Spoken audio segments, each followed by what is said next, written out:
Welcome, everyone, to our afternoon study session.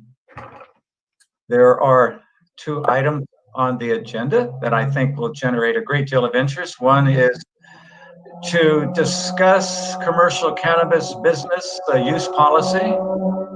Wow, that was a loud car or truck in the background. I don't know if you all heard that or not. And then secondly, of course, something else that's very important to all of us, and that's renter-tenant protection. And we'll find out more about the state law, which I think has more or less preempted that field, and find out if there's anything else we as a city can do. With that, I want to introduce our sterling Assistant City Manager, Nat Rojanasa-Thera.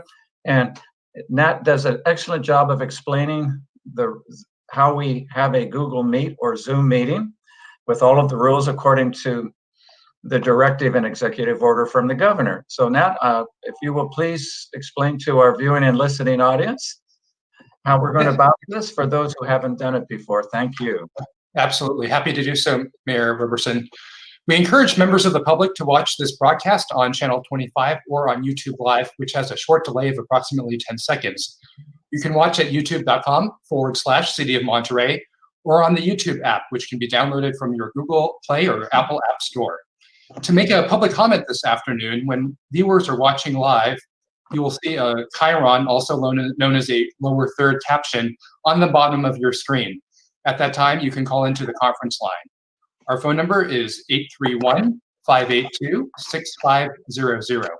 That will get you into the system with no meeting access code required. We do ask that you dial *5 to raise your hand, and you'll be added into the queue to speak. That way we know whether you're just listening by phone or would like to speak on an agenda item. Callers will be automatically unmuted until it's their turn to speak. We ask that callers please turn off all television or computer speakers or go to another room while connected by phone, because any background noise will cause interference with the broadcast. I'll be calling on each caller in the order of their hands raised, and either call out the last 4 digits of the caller's phone number before I unmute them, or I'll call on them based on their name that's listed or shown on caller ID. The mayor has designated a 2-minute time limit for today's meeting with a countdown timer shown on the screen. If you're following along on YouTube Live, because of a live feed delay, you should subtract 10 seconds from what you see. So 30 seconds on the screen means that you have 20 seconds left. If you're watching on television, the delay can be up to 45 seconds. We do ask that you please stay within your time limit so that we don't have to cut you off. Sometimes when folks go over the 2 minutes, we'll have to use the mute button. And we do look forward to receiving public comment this evening. And thank you for your public participation today. Oh, that's great. And as Nat pointed out, there'll be a notice for people who may want to call in. And so we'll call our meeting to official order. And once again, call on Nat to show a flag, please. Usually it's the flag above Colton Hall. And in a moment, if you will join me in the Pledge of Allegiance. Okay, there we go. And so please join me. I pledge allegiance to the flag of the United States of America and to the republic which stands as one nation under God, indivisible, with liberty and justice for all.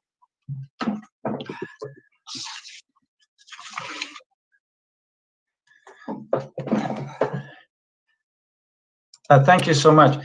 Just a comment or two with respect to the conduct of the meeting. There is a candidate forum beginning at 7 o'clock, sponsored by the Monterey Vista and Old Town Neighborhood Association. And it's going to be our goal today to try to adjourn around 6 to allow candidates and other people a chance to grab a quick bite and maybe take a little bit of a rest before we go into that. So this is why we're taking a look at a 2-minute time limit on public comment. And once again, just to put that in the correct context, there's no decision being made this evening. This is probably going to be the first of many, many, many meetings where we get educated and we can compare what's going on in other entities, jurisdictions, state throughout the United States, where we can get as much public comment as we can. over the next few weeks. And it's a very complicated subject. So again, if you want to participate this evening, please do. And we're going to be starting to build a public record of comments on the whole subject of recreational, as they call, or medicinal cannabis in our city. And so with that, I will turn it over to our sensational city manager, Hans Uslar. And this has really been an outstanding report. Just the report itself has so much research and meat in it. I've read it twice already. I'm probably going to read it again and again. It's so detailed and looks like somebody's master's dissertation. So thank you, our incredible staff, for putting that together. Hans. Yeah, thank you, Mr. Mayor. I will share my screen with you.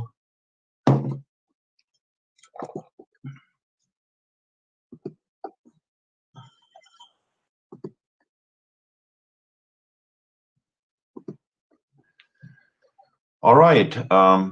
Thank you so much, Mr. Mayor, council members. September turned out to be a very busy month for all of us.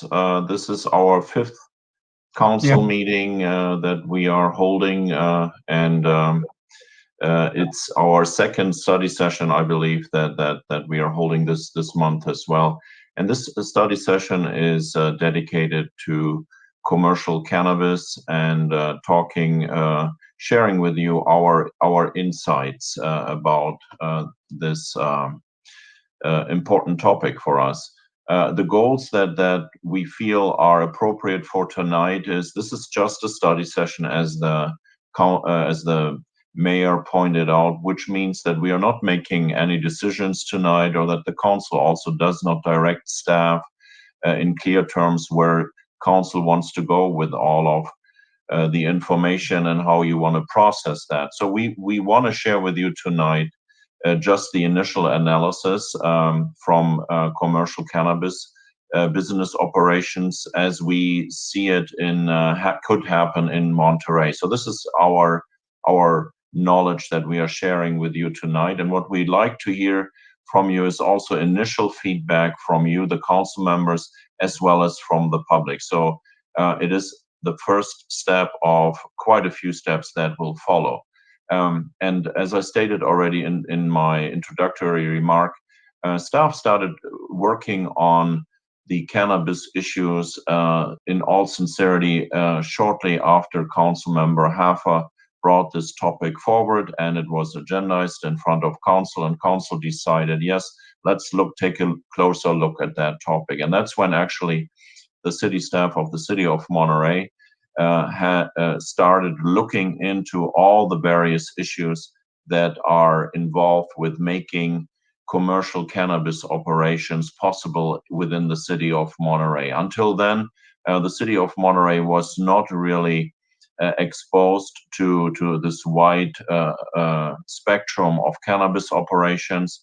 As you recall, there was a cannabis dispensary that operated around 2010, 2011 in the city without the required permits, and we worked on that topic. And then just recently in January of this year, we talked about cannabis testing facilities, but this big topic of how do we implement commercial cannabis operations is something new for all of us, for our city staff. And what we are showing you today and what is reflective in our agenda report is basically our current knowledge, experience, and assessment of this topic.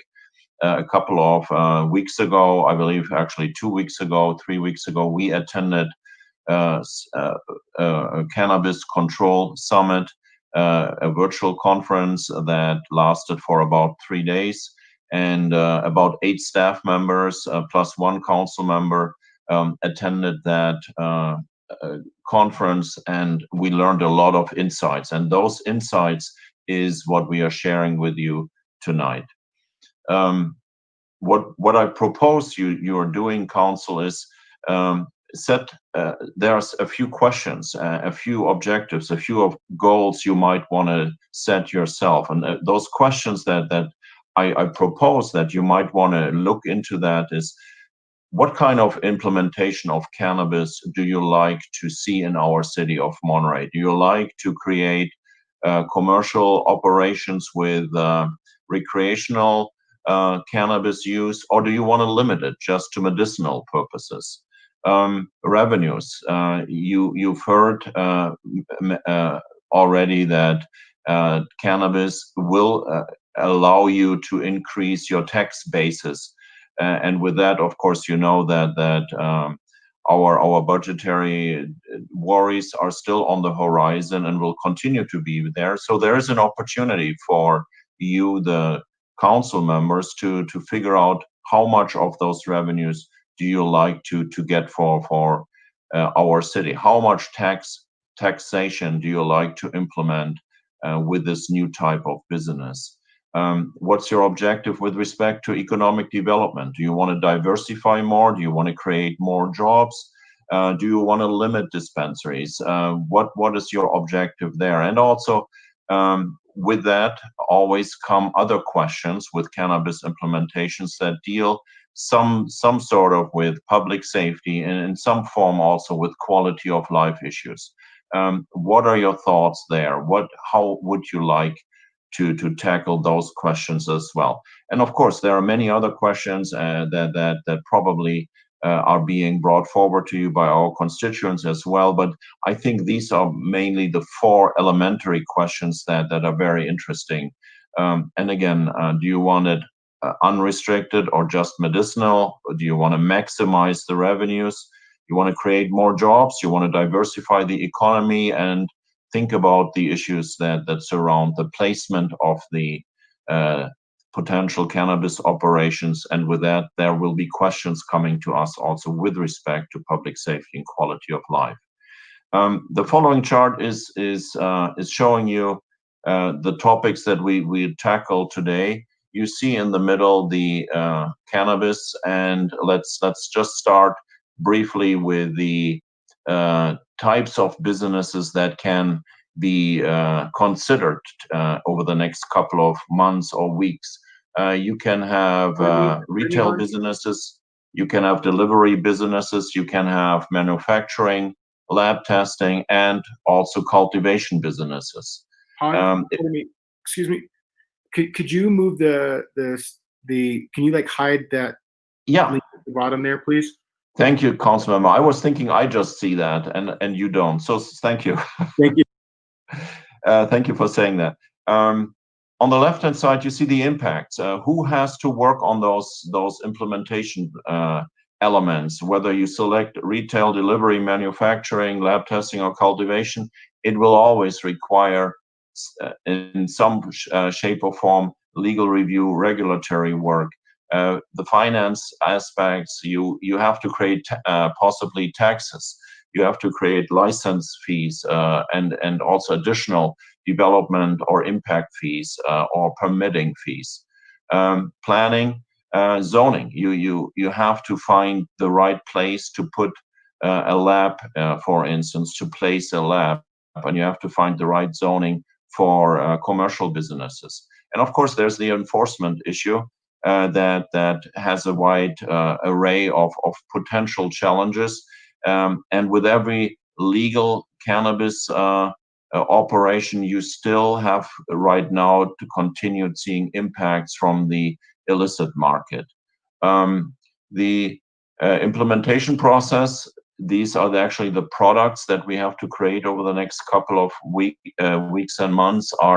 We need to write ordinances. We need to figure out, do we want to limit the number of businesses? We need to identify locations. We need to find the right drafted RFP and how are we evaluating that RFP?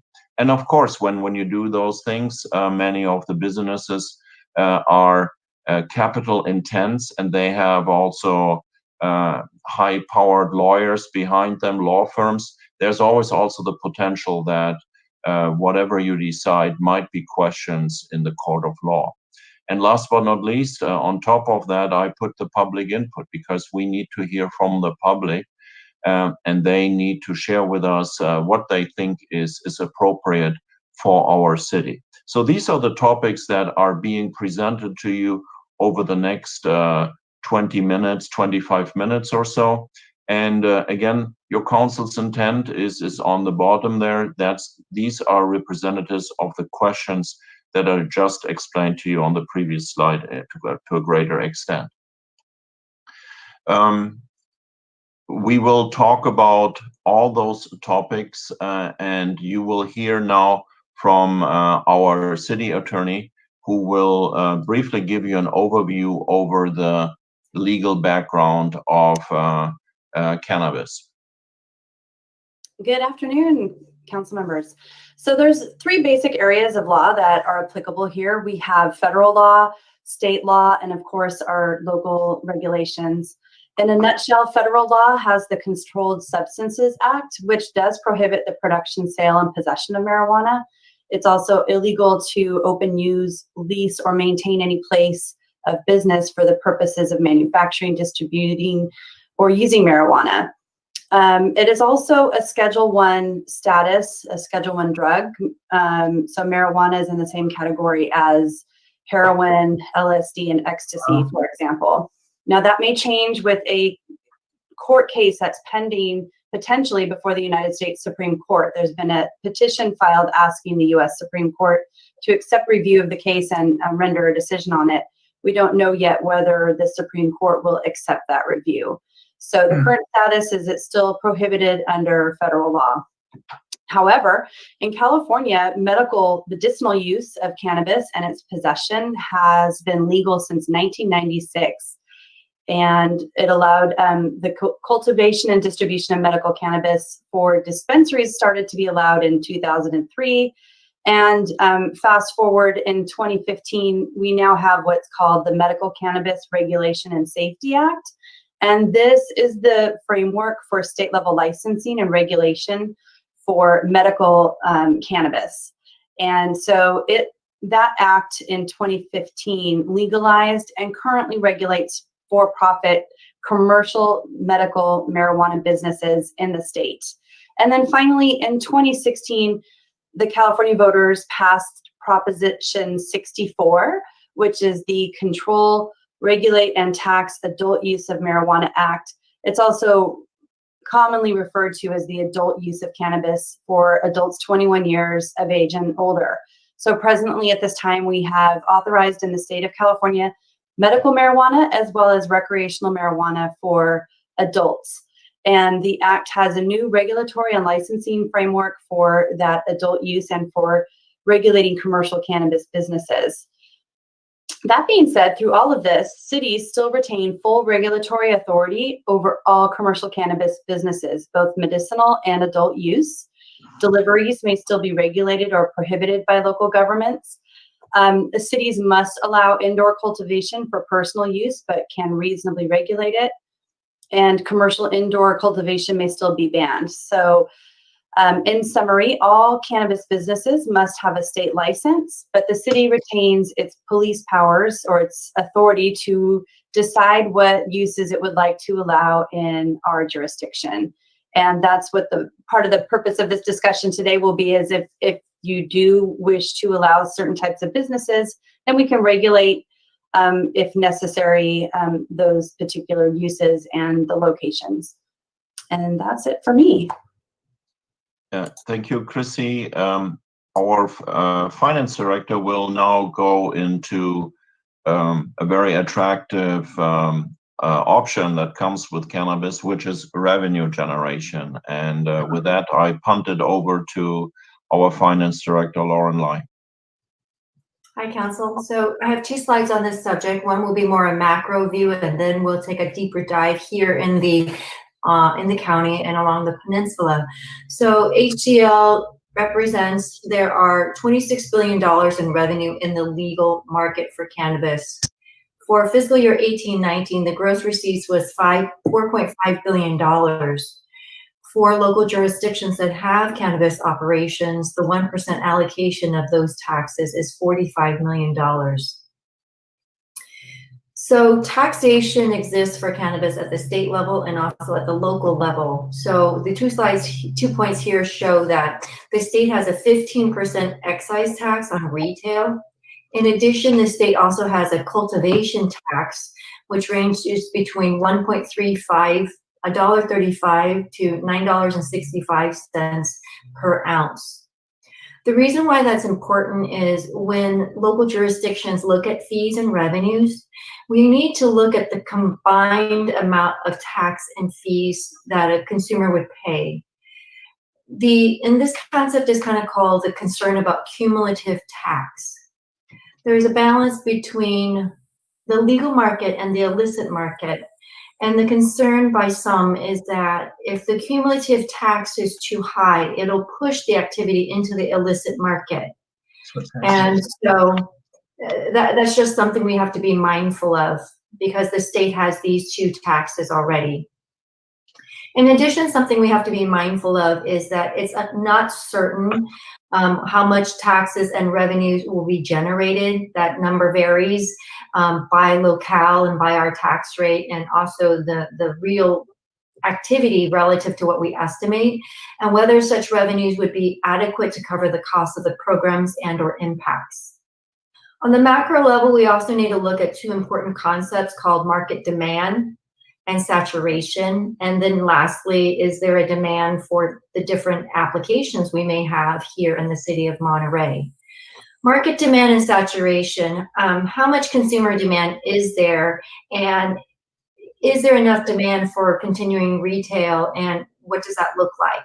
Especially here within the peninsula and on the county, because we do have neighboring jurisdictions that have them already.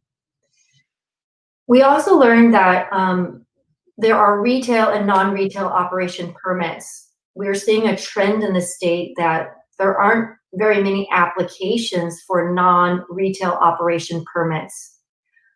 Case in point in Oxnard, where 51 applications came through for retail and 0 for non-retail operation permits.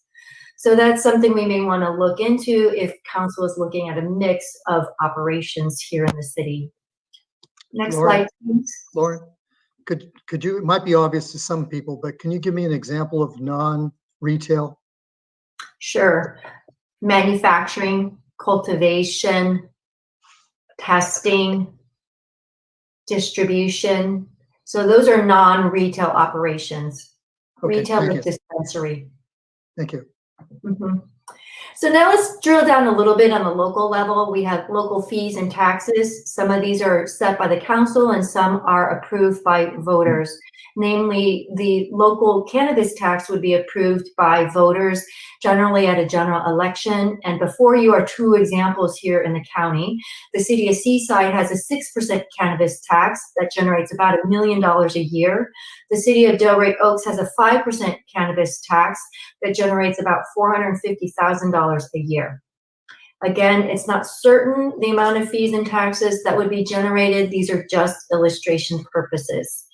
We need to also talk about the implementation involved in this program, developing fees and taxes, looking at the process, and especially cash-only protocols for this volume of cash that would come to the city, compliance and safety measures. And I also want to put out there, HDL is an expert in this area. Pacific Grove did use their expertise and they incurred $24,000 to help with launch the program. If we also wanted help with ordinances and fees, that's another $10,000. So that kind of gives you a little bit of a framework of what's involved. And then I'll pass it on to the next speaker. Thank you, and that's our Chief of Police, Chief Ober, and Chief Ober will share his experience he has and his points he wanted to share then with the council. Thank you, Lauren. Good afternoon, Mayor, Council, and others. I want to briefly address concerns I have as your Chief of Police in regard to allowing cannabis operations in the city of Monterey. My concerns are based on my 33 years as a police officer, which includes experiences specific to this topic. Prior to coming to the Monterey PD, I worked for the San Jose Police Department for 25 years. In November 2009, a long time ago, after the passage of the Medical Marijuana Program Act in 2003 that Chrissy talked about, the city of San Jose started a workload assessment on issues related to medical marijuana. For the next several years of my role as the Investigations Bureau Captain and Deputy Chief, I was involved with the city team that worked through the issues to implement the process for 10 dispensaries in San Jose. Since that time, I have recently reacquainted myself with issues surrounding cannabis by attending cannabis information seminars in October of 2019 and a 3-day cannabis seminar with other Monterey team members this month. I've also discussed the topic with other police officials and conducted some preliminary research related to cannabis in other communities and states. I will touch on my 2 primary concerns regarding allowing cannabis in the city of Monterey and offer some suggestions if cannabis businesses are allowed in Monterey. First, is the staff resource time that will be devoted to this project and diverted from other priorities. These resources will not only be Monterey PD resources, but city attorney, community development, code enforcement, the city manager's office, and others. My prior experience working through implementing a cannabis process, discussions, and recent seminars all relate that this is a very complicated issue that involves a myriad of dynamics and layers that, if we want to ensure is done properly, equates to a time-intensive and involved process. Some of the issues that should be considered are ensuring a robust regulatory system is developed and put in place, establishing a process to vet and select prospective businesses. Once in place, appropriate regulation of businesses through inspection and investigation needs to occur. Much of that work would include researching best practices, community involvement, processing and working through the inherent disagreements in regard to what should or should not occur throughout the process, processing applications, background checks, establishing security plans, investigations, documentation, and legal processes. The time devoted to address appeals when regulatory action is taken after businesses are in place. Additionally, but separately, there will be a greater call for enforcement against illicit black and gray markets to ensure the legal businesses are profitable. It's also important to point out that regulatory action of cannabis is undertaken by the local entity, and this is the next slide. In our case, the city of Monterey. While the Bureau of Cannabis Control is a state agency responsible for regulating the cannabis industry, BCC is primarily a licensing agency. As an example, there are no BCC agents assigned to Los Angeles County, where 25% of the state's population reside, and there is a robust cannabis industry. Turning to the second concern I have, I would like to discuss public safety and quality of life issues. In allowing cannabis businesses, there is a potential for an increase in violent crime such as robbery, as both cannabis and cash have immediate value and are immediately profitable. Quality of life issues surrounding cannabis retail businesses will also potentially come to bear, such as people loitering on foot and in vehicles around the businesses, people smoking cannabis in the area around the businesses, more traffic to access the businesses, parking, and odors. As accessibility increases, there will most likely be an increase in driving under the influence, which can result in increased injury and death. I would like to turn to suggestions if cannabis businesses are allowed in Monterey, and we've heard some of these.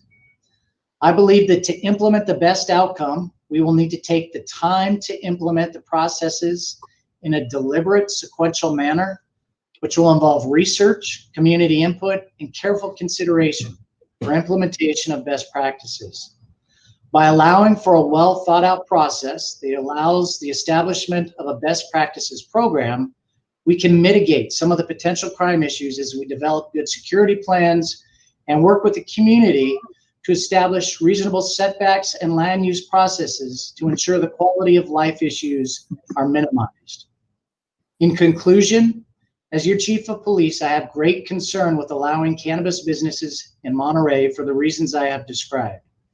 If you do determine to allow cannabis in Monterey, I would request that you allow staff to take the required time to implement a robust regulatory process to ensure we mitigate issues that have manifested themselves in other communities that have allowed for cannabis business.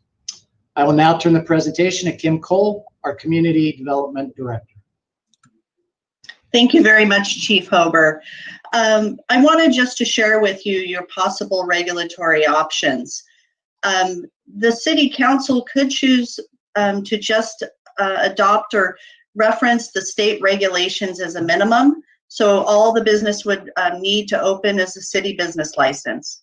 Or you can adopt rules and regulations regarding safety, location, number, and a lot of different zoning parameters. And that's completely at your discretion, as all land use decisions are. But I want to give you one really cautionary point. If the city starts out with no regulations or minimal regulations, we can't go back later and add additional rules. When land uses are established under the rules at the time that they open, they're allowed to continue in that operation. So it's really important that if the City Council desires to establish regulations, that we're careful and thoughtful about preparing those at the beginning. Next slide, please. So there are basically 5 types of different cannabis businesses that are opportunities. I think we're most familiar with retail operations, which involves both stores and deliveries. State law has some minimum requirements for retail operations. They can't open before 6 a.m. and they can't stay open later than 10 p.m. There's also a minimum distance requirement to elementary schools, daycares, and youth centers. But a lot of cities go beyond that. Sometimes you want to define what zoning districts to allow the use in, and maybe in other areas the council decides that it's inappropriate. Think about, do you want it in your downtown? Do you want it in Cannery Row? Do you want it in Lighthouse? Do you want it in North Fremont? You have that discretion to determine where these uses are allowed. Many communities also adopt numerical limits. And the way that they look at those numerical limits is they either establish a request for proposal process, like Pacific Grove has just adopted, or they look at first come, first serve. When we attended our study session for 3 days, a lot of attorneys really recommended the first come, first serve option, as there was less legal challenge later on based on potential bias, or choosing one operator over another can lead to increased legal challenges. In addition, you have the opportunity to require safety plans, require that if there is an incident with a use permit, that those footage or information be turned over to the police department in a reasonable period of time. I do want to point out that no matter which option you choose here, we most likely will have to hire contract planning staff to process the applications. I just looked today at Pacific Groves. The applications for their proposals are a maximum of 200 pages. If we receive 200 pages times 20 businesses, that takes a considerable amount of staff effort to review applications. Next slide. There's also distribution and transport businesses. Distributors purchase, sell, arrange for testing, conduct quality assurance review of packaging and labeling, store and transport cannabis goods. There are also transport only distributors, where they only transport between licensed facilities. Very similar considerations in your local ordinance. Where do we want those? Where do we want the delivery trucks? And what type of safety precautions do we want to adopt? Next slide.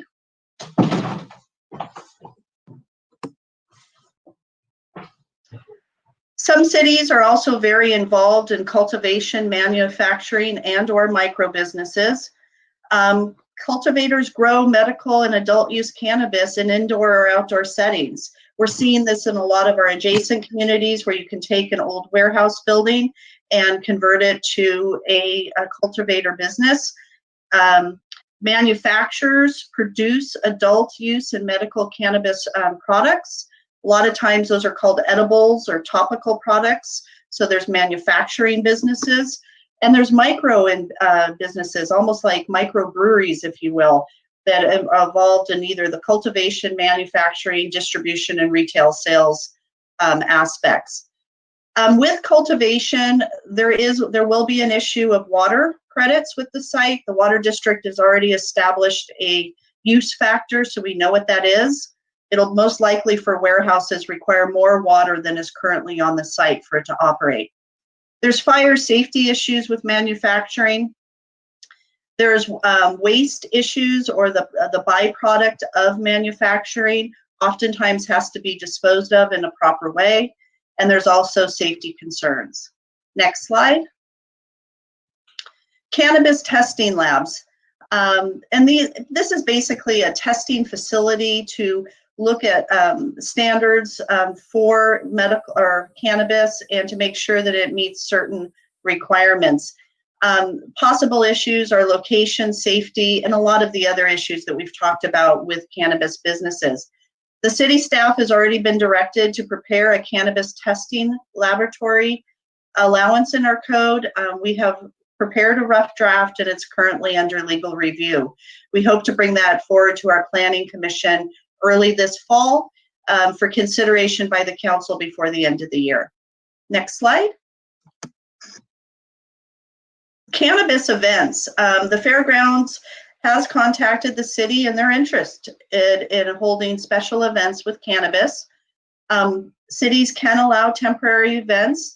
You can allow on-site sale and consumption. There are some rules regarding consumption. It can't be visible from public places or non-age restricted areas. And the maximum duration of an event would be 4 days. And there's a lot of different things that the fairgrounds has been looking at in regards to cannabis events. That concludes just a brief overview of the types of cannabis operations and potential issues that we might look at. With that, I turn it over, I believe, to Mr. Uslar. Yeah, thank you so much, team. That was a quick overview over the cannabis topic as we understand it so far. It was very brief in certain topics. As you can imagine, this is a multi-layered, complex topic that requires some more research, and more importantly, it requires your considerations and your directions that we hope we can get from you over the next couple of weeks and months. As Kim indicated, we are looking at finally approving cannabis testing labs before February 2021. That's actually when the moratorium expires, and Kim was hopeful, expressing that we will be back with that in front of council by the end of this year. And we estimate that the council direction, pending your council direction, it is a process that deserves to think it through and deserves a very structured approach. May take anywhere between 9 to 15 months. And of course, with that, as we pointed out just a week ago, I think work prioritization, work programs, staff capacity is a limited resource. It may result that other projects may not get the due attention that it might deserve. So with that, Mr. Mayor, that concludes our presentation, and I hand it back to you. Good, thank you. And that presentation was well done, superb, and while relatively short, it reflected many hours of staff time to bring that to us. So at this point, do we have any questions about what was presented? We'll have a discussion later, but any questions that we would need to be answered right now? Councilmember Dan Albert, start us off, please. Thank you. This is for the police chief, and I understand your experience, Chief Holber, in this area up in San Jose. But I do have a question about: is there a correlation between? It could be obvious, but is there a correlation between the number of dispensaries versus how many problems they would have? So the more dispensaries you have, the more problems you have. That might be kind of obvious, but I'd sure like to hear your side of that. So as we've related, it's a very multi-layered issue with marijuana, and the potential for these issues certainly is there. And yes, with more, there would be more of a potential for the crime issues. And obviously, crime issues can't just be lumped into one pot. I talked about violent crime that could occur, but there could also be the quality of life issues. At one of the recent seminars that we went to, one of the speakers, a public health person, was relating that if there is a number of dispensaries, it should be 1 to about a population of 19,000. And that's so that there's not too many, and that could reduce the issues that we potentially would have. That being said, quite honestly, the data is very confusing. We didn't really have a baseline prior to. There's data, I think, that you can find on either side that suggests that there is some crime increase, and I think you can find some data that says there isn't crime increase. So it's very hard to control for all of the different variables, because we're dealing with a social science that says specifically, yes, this is what causes. But just to address that question, I believe, based on my experience, that if there are more, there will be more quality of life issues and the potential for some other violent crime issues. Thank you. Mayor, I just have one other question for the city manager. Hans, I see in your report that Seaside has approved 6 operations, but only 3 are currently operating. Did you talk to the city manager why there's only 3 in comparison to why there isn't 6 business licenses? Yes, I spoke to the city manager of Seaside, but I don't know the answer to your question. Okay. Yeah, that's good. I'm glad you asked that, because there's several questions I have that don't need to be answered this evening. But I think that's the kind of question that we would do more research on. And some of our questions will be exactly that. What do we want brought back in the future to get those questions answered later if they cannot be answered right now? Okay. Other council members, please. Questions. Council member Ed Smith, please. Ed, you're muted, I think. Let's see. Okay. There you go. Thank you very much. So the question, thank you, Hans and staff, for the good background. The question I have has to do with the selection of the limiting access. So if the council were wanting to talk about defining, rather than recreational use, but focus just on medical purposes, medicinal types of retail, how would that work?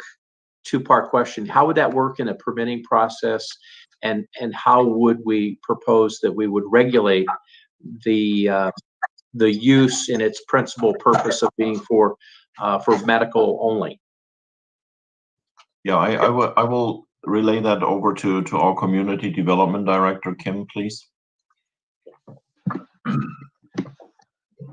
I'll be happy to research it. How's that? I don't have a direct answer. At the seminar we did attend, some cities choose to tax and regulate the types of marijuana sold.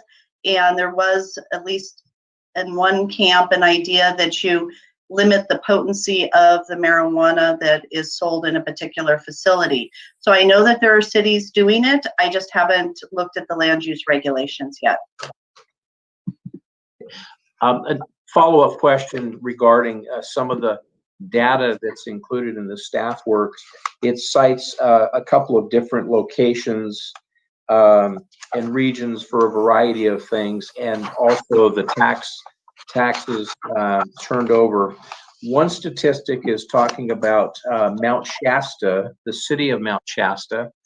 I'm familiar with it because when I travel north, that's a stop for lunch or breakfast. But it says that there are 21 licenses and 7 facilities in Mount Shasta, and that city is about 3,500 in population. Wow. So what would those licenses be that would be in Mount Shasta versus the 7 retail locations for such a small town? And I know it's not far from the city of Weed, how appropriate, but I'm curious about how a city that size would have so much. So it was really interesting when we were listening to the planner from Mount Shasta at the conference. The city of Mount Shasta really went to the effort to create minimal regulation. They wanted to encourage this as a business opportunity, and so they have very minimal regulations, in which encouraged additional businesses to open up. And I believe they even suggested that they had changes in their in their structure to make that happen. So it was a goal of their city council to encourage these types of businesses. Okay, great. And if I may add to that also, when you see those statistics, 1 dispensary per 19,000 residents, etc., and that is part of the question that I posted to you in the very beginning is, if you want revenue maximization and you look at the city of Monterey, you see that we have close to 2 million visitors in the aquarium. We have millions of people going to Wharf Number 1. So again, the question that is posed there, how do you want to size how many licenses do you want to give out, and how do you want to size it? And as Kim pointed out in Mount Shasta, the idea was basically to create another economic diversified leg for that town. And Councilmember Smith, since you stop there always, maybe other people also make this a midpoint of wherever they are going. And Mount Shasta realized that and then tries to maximize business on that way as well. Yeah, I'm sure. I don't have any other questions, but I'll do have a few follow-up, but I want to give everybody else an opportunity. Good. Councilmember Alan Hoffa, please. Yeah, so I guess one thing I would like to see in a future report is if we could speak with the city of Seaside and Delray Oaks and their police departments and find out what their crime statistics have looked like since they've implemented. So we do have neighbors, cities very close to us. And in my conversations with council members there, they said they're not aware of any change in crime, but it would be good to kind of be able to confirm exactly what has happened there before and after. So that would be a request for a future agenda or future meeting. Good question. I was thinking of that too. Councilmember Tyler Williamson, please. Yeah, in the staff report, it had identified there was a shortage of licenses. It said short 5 licenses at the county level, and then with PG's license, it brings us to 4. Can we just get some clarity on what the background on that, please? Yeah, I think that goes back to an desk analysis of how many dispensaries the county can quote unquote afford, or how many we can have on the peninsula, and that is meant that number is reflective of how many dispensaries per capita. So that is the background for that statistic. Sorry. And then since we're on this subject, I know that we had brought this back and it had identified it in the staff report as well in regards to the testing lab at Ryan Ranch. And I'm just wondering, what's the status of that relationship with the company that wanted to put that in Ryan Ranch? Yeah, I will refer that to Kim also to respond to that, but I want to share one other thought with respect to the numbers of dispensaries, Councilmember Williamson, because it's kind of an afterthought after I already responded to you. I stated that this is a number that is developed at a desk based on a distribution key that is applied for that. What it totally ignores is, for instance, the destination analysis that you can have. The city of Monterey is a destination, and people come to the city of Monterey to visit our attractions. So the number of dispensaries there, I would say, should be cautiously analyzed, because a destination is a different market than if you just say, okay, we have 28,000 residents, so that's 1.5 or 1.6 dispensaries. So that's one thought. And in order to get insights into that as well, Councilmember, we can also conduct an analysis using, as the finance director pointed out, the capabilities of HDL. That's a sales tax consulting branch there of HDL, and analyze what is the potential for a tourism-driven market like the city of Monterey as well. So there is some more in-depth analysis that makes the number a little bit more differentiated than just this distribution key that was mentioned in the agenda report. And with that, I just punt it over to Kim to talk about the lab testing facility. So the Community Development Department has approved all the permits for the facility to open, and it's unclear to us whether they're currently operating or not.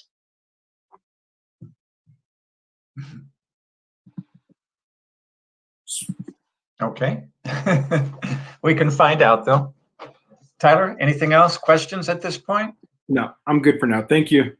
Okay, thanks. Councilmember Dan, did you want to ask another question, please? Yeah, I have one last question. Famous last words. But anyway, Yeah, right. the business tax. It sounds to me like as the city voters have to vote on a business tax, then that tax won't take an effect until 2000 or January of 2023, I believe, after the 22 election. What happens if the city voters don't vote for that tax? What type of revenue will we be getting without that tax, if any at all? That's probably a question that you probably have to come back with, but I'm just wondering about that. I think we can answer that question today. We would be entitled to the permitting fees that we have, as well as the normal sales tax. Okay, thanks. Lauren, is that correct? Yeah, it's correct. I'm sorry to interrupt, but our regular business license tax does apply. Yes. Okay. Right. I have just one question, and then I have some other questions later, or really under the direction of needing more information, one of which Alan brought up. We really have an opportunity to hear from neighboring jurisdictions to find out what their experiences are. There's a question of a city such as Monterey can authorize medical or recreational. My question is a medical only cannabis dispensary viable? Are there any of those left? Can they actually make money? Intuitively, I think I know the answer to that. If we don't know that answer tonight. Yeah, we will find out. I can tell you right now, we would not make so much money though. But yes, we will find the answer. Right, because we talk about that as being an alternative, but I don't think realistically someone who was going to open a dispensary would just do medical only. So I don't think there's a market only for that, but we'll find out. So shall we hear, let's hear from some of our good residents and people who've been listening and have some thoughts on this. Once again, within the context that this is just the very first look that your city is having at this, and we're at the point of not making any recommendations, not voting on anything tonight. We very much value your input. So Nat, do we have some folks waiting?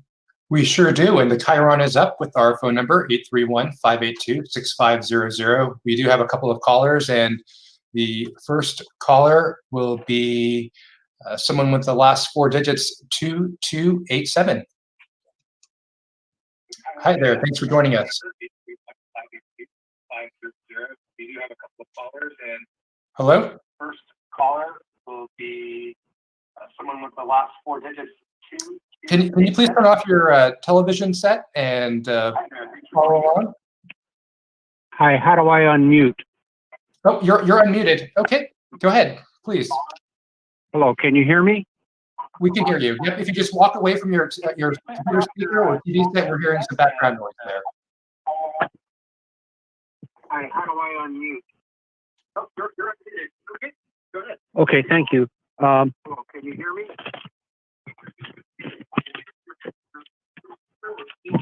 Hello? So, my name is Peter Kaiser, and I'm from Seaside, California. Can you hear me? Yep, please go ahead. Okay, and so I'm concerned about this. We have like 6 permitted, as spoken before, dispensaries, and we have 3 in operation here. And I called one of them up, and I said, I think it was a manager who said, what is the strength of the marijuana? And I think he said he has some liquid marijuana for sale, oil, I believe, cannabis oil. And he said it's maybe 90% pure. And I think some other studies show that instead of 2% from 20 or 30 years ago, cannabis marijuana leaf strength is maybe sometimes as much as 20 to 30%. So the potential for significant habit-forming use of marijuana is extremely higher here, and sometimes they're using genetic changes to make it much stronger. So I think we have to be very careful about this. And I've also sent you, as mayor and city council, an article on marijuana, mental illness, and violence. And I hope you can get a chance to read that. It's in an email to you by a qualified journalist, Alec Bernison.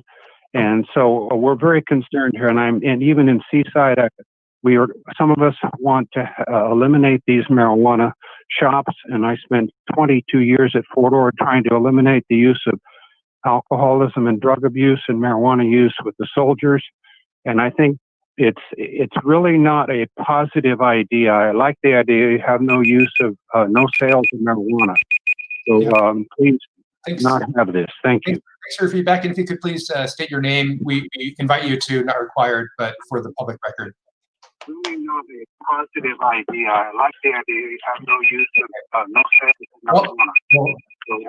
Please. The background noise is just too unbearable. So we'll just go to the next caller here and hear from, we have last four digits 0296, if you'd like to state your name. Yes, hi, my name is Rita Painter-Wose, and I own the Monterey Holistic Health Store in Monterey on Lighthouse Avenue. And I know it was brought up that, Monterey is a big tourist place. And I can tell you that from experience having the store for a year, over half of the people that come into our store are probably out-of-towners and are looking to purchase marijuana. So I always have to send them over to the surrounding cities. So Monterey is definitely losing the revenue that they would get by having a cannabis store here. And I do, one of the points that was brought up was the statistics to verify the quality of life issues in Monterey County by the police chief. And I think it's already been decided through the discussion that you guys were going to get the statistics on that, which I think would be very important, with regard to the crime, et cetera, in those, Seaside or Delray Oaks and now Pacific Grove. Anyway, that's all I have for now. Thank you. Great. Thank you, Rita. Our next caller is last four digits is 5982. 5982. You're live with the Monterey City Council. Yeah, good afternoon, Mayor, council members, staff. My name is Peter Brazil. I'm an attorney with JRG here in the county. I'm representing multiple clients. Having gone through this process already over the past couple of years in many of the jurisdictions surrounding Monterey, that being Salinas, Monterey County, City of Seaside, San Benito County, Santa Cruz, I can say that actually this has been one of the more pleasant starts to this conversation that I've heard before. Mr. Uslar, Chief Hobar, and Ms. Cole are fairly accurate in most of the things that they're saying. But one of the things I'm hearing is this is the start of a process, and I can assure you that's exactly where you're at. It sounds like you're asking all the right questions. Given that I only have 2 minutes, I'm going to hit on a couple of items that you guys either weren't able to answer or I think I might be able to include some information. First, on the medical versus adult use, I believe Councilmember Smith was asking this question. While medical use is appealing at a national level because you have more states that provide medical opportunity, it has significant drawbacks and it's in decline already. You have to go and meet a doctor, that has a cost. You have to get a card, that has a cost. Recreational, I think Greenfield is the only one that I know of that tried to go this route, and suppliers who are all moving toward recreational can't supply that medical market. You have to come from a straight medical supplier. regarding types of businesses you guys are looking at, I can tell you retail is needed drastically. So is testing. Testing's a bottleneck. But retail, we have enough cultivation and production. We're not meeting that at the retail level. Distribution is also needed as well. I believe you guys have asked about chiming into the local municipalities to find out the profitability of these things. I know that Joanne Iwamoto with the County of Monterey at their Cannabis Committee, Standing Committee meetings has a great presentation showing the tax revenue drawn versus what they're expending. And that takes into consideration staff use and other things of this nature. And if I am not mistaken, they are well in the positive on that. So I would reach out to them as well. I see I only have 13 seconds left. I will say thank you for the time and the consideration. I look forward to speaking to you again. Thank you. Appreciate your call, and thank you for staying within our time frame. Our next caller has the last 4 digits of 4809. 4809, area code's 310. Hi, you're live. Hi, good afternoon, Mayor and members of the council. My name is Sal Palma. Born and raised in the city of Monterey. My family's been here since 1929. I also own and operate numerous cannabis operations throughout Monterey County and San Benito County, including retail dispensaries in the cities of Seaside and Hollister, and coming soon to the city of Greenfield. I'm definitely excited to see the city of Monterey begin the conversation of exploring the potential of allowing commercial cannabis operations. Just a couple quick points that I would like to make to kind of, I guess, finish Mr. Brazil's thoughts on the medical versus adult use. I really urge the council, should you decide to proceed in allowing commercial cannabis, to allow for adult use cannabis in addition to medical cannabis. The reality is the products themselves, there's no distinction between a medical cannabis product and an adult use cannabis product, although the overall potency can go much, much higher if you are a medical card carrier. Additionally, medical customers can purchase about 8 times the amount of product at any given time than an adult use customer can. And from an age standpoint, medical cannabis is 18 and over, while adult use is 21 and over. So originally, when we started out in Hollister, they were medical only. Their big worry there was for cannabis, getting into the hands of high schoolers and people that were underage. So kind of the route we went with them was we urged them to raise, on the local level, raise the age for medical cannabis from 18 up to 21.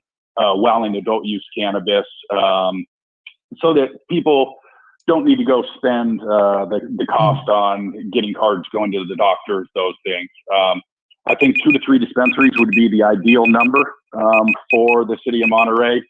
And just point of clarification, the city of Seaside actually has 5 of the 6 I'm sorry, Sal, dispensaries that were approved. We're out of time, and I will have to mute you, so I apologize. But thanks for your feedback and for your comments. Our next caller is 1363, last 4 digits. You're live with the city of Monterey. Please state your name if you could. And for your comments. Our next caller is 1363, last 4 digits. Hello? Hello, are you there? Now it sounds like they're still watching YouTube or AMP.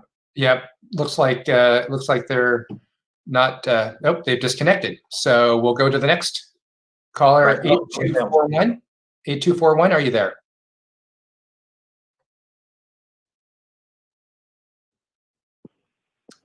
Hello.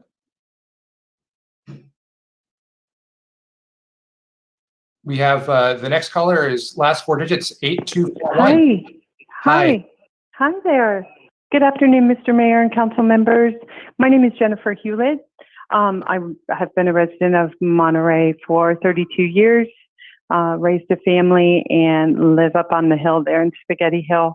I come with a little interesting background. I worked in the legal field for 15 years in the first part of my career, implementing a safety driver program here in Monterey County. It was adopted in 5 other counties of California and throughout the states. It was an ignition interlock safety program. Thereafter, I became a mom, raised a family, and then kind of retooled and became a restorative nursing assistant here in Monterey. And since then, I kind of delved into healthcare in many different capacities, and including educating and most of all training and caregiving to many people in our community, right in Monterey, suffering from cancer, MS, Parkinson's, Alzheimer's disease, and sleep disorders. I'm now doing some hospice work. And our patient population in Monterey County, I can tell you, is live and very active. I'm not only a caregiver or restorative nurse's assistant, I also am a patient educator currently at Synchronicity Holistic. It's a wellness cannabis dispensary in Carmel, California. And many of our residents come into the dispensary seeking education and delivering to our local community. So being in Carmel, working actively here, I'm seeing the revenue that we're losing in Monterey. And being a resident of Monterey and safety being at the forefront and patient education, I think is really critical around this beautiful plant. I'm 2 times cannabis certified. I really needed to know the science on how it affects our body and our brain chemistry. I'd love to be a part of the conversation. I think that's kind of the most critical point. I'm so thankful that we've been mindful in approaching cannabis. Thank you. And I appreciate your time and attention. Thank you. Appreciate you calling in. Our next caller, and just a reminder to folks, if you're on the call, please dial *5 to raise your hand, and be sure to walk away from your speakers. Our next caller here is 1031 is the last 4 digits. Good afternoon, Mayor, Council, and staff members. My name is David Villarreal. I'm a resident of Monterey County for the last 30 plus years. Also a registered pharmacist and have been working in pharmacies since, well, for a little over 40 years. I have had the pleasure of participating in cannabis education and consulting. Initially, I was a pharmacist in the area, various capacities. Last worked at Pharmaca, downtown Monterey. And I can share with you that we have many residents from Monterey coming to seek information, consultation, and we are here. I work at Synchronicity Holistic, and very happy to see that my skill set is utilized much more here than it has in a traditional pharmacy setting. We have a lot of health professionals that are very excited that we have a staff that includes health professionals and can relate to each other on a regular basis. I would encourage City of Monterey to consider both the recreational and the medical, as it can provide the revenues that you're seeking. Medical alone might not be enough. And with that, I appreciate your time. I look forward to speaking to you at another time. Thank you so much. Thank you, David. Our next caller is Tom Rowley. Hi, Tom. Yeah, good afternoon, City Council. Tom Rowley calling from sunny Fisherman's Flats. And just as a long-term resident and retired military, retired Navy, I'm concerned that, we have the federal law says marijuana is still a controlled substance. It's against federal law. My concern is, and I read the staff report and I read the article in the Monterey Herald, which is a good in-depth report.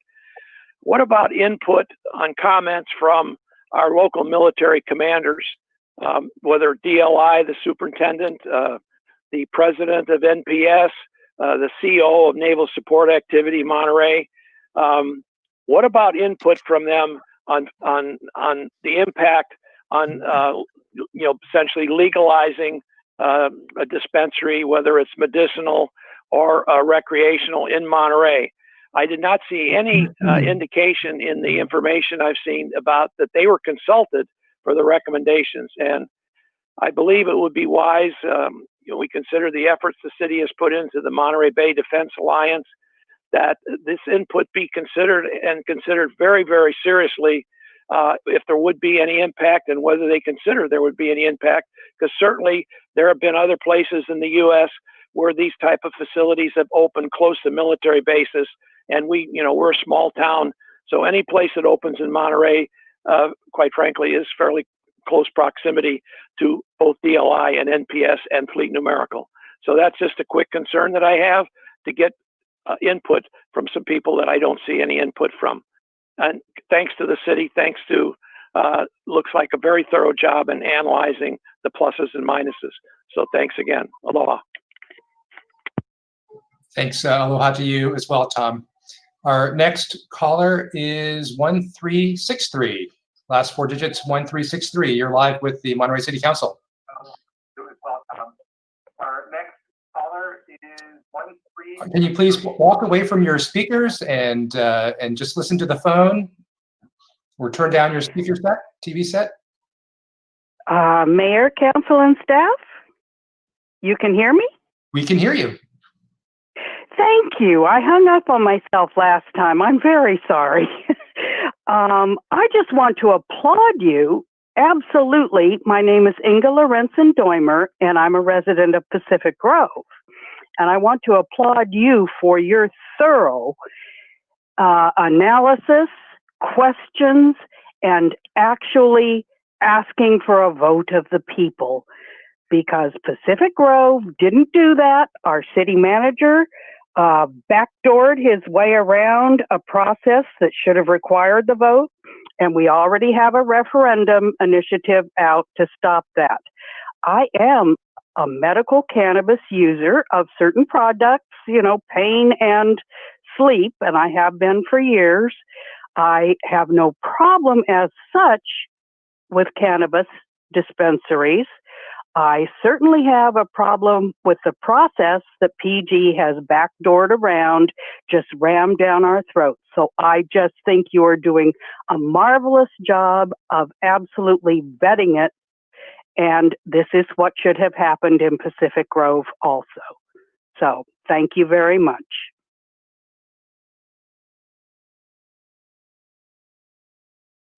Thank you. Our next caller is 9810. 9810, please state your name. My name is Eloise Shim. Can you hear me? We can hear you. Okay, well, I'm calling to weigh in about this topic about cannabis. I'm not a proponent of cannabis in any sense.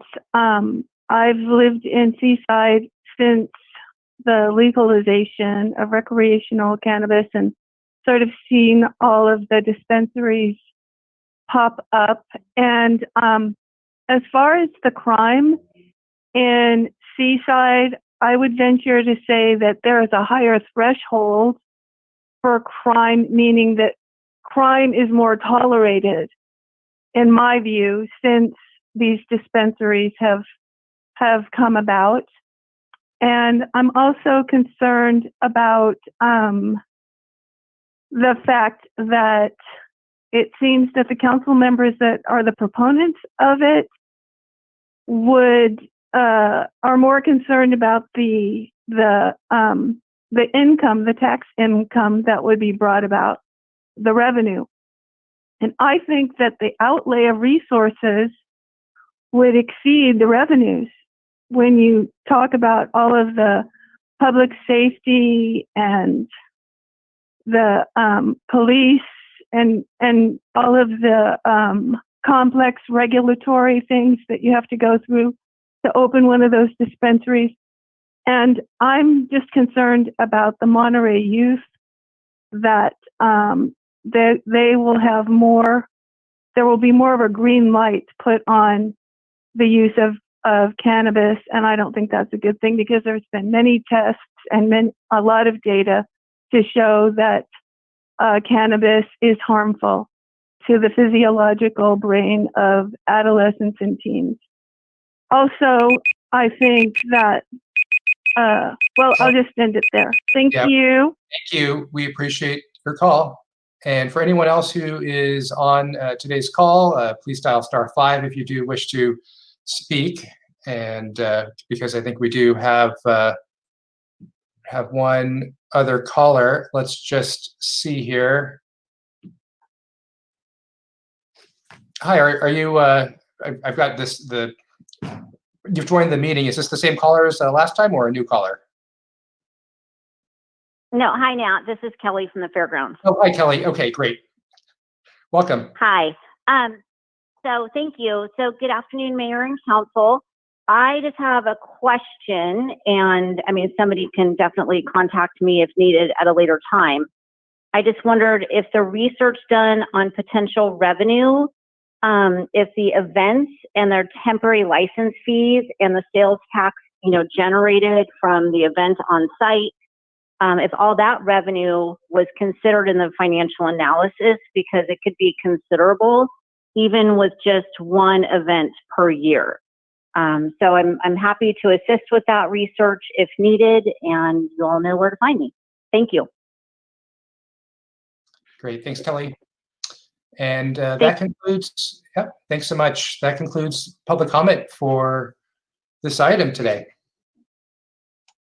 Good. Well, we, as always, appreciate the public comment and want to reassure people that even though we had a little tight timeline this time, that there will be opportunities to have a lot more input with more time, and that I would encourage anyone who has some thoughts, if you want to email or send some things in to us in writing.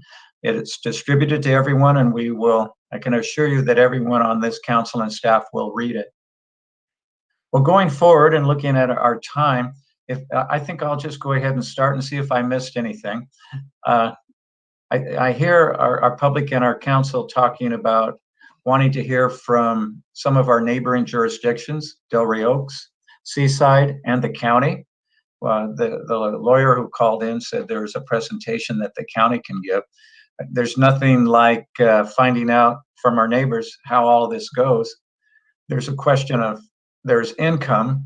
I would be curious to know what expenses are involved around that income, because in our staff report it mentioned $1 million for Seaside, 450,000, I believe, for Delray Oaks. And the question is, that's income.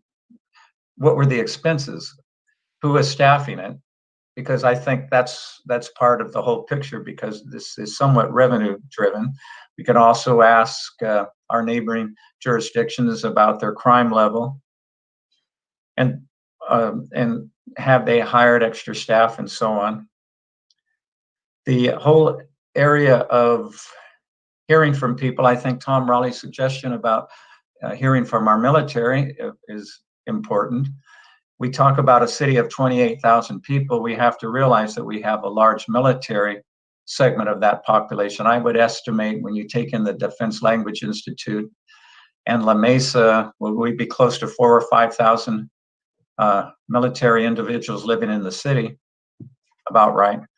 And so I think that's important. We need to hear from business districts, and the whole idea of where a dispensary, if we had one, might be is pretty important.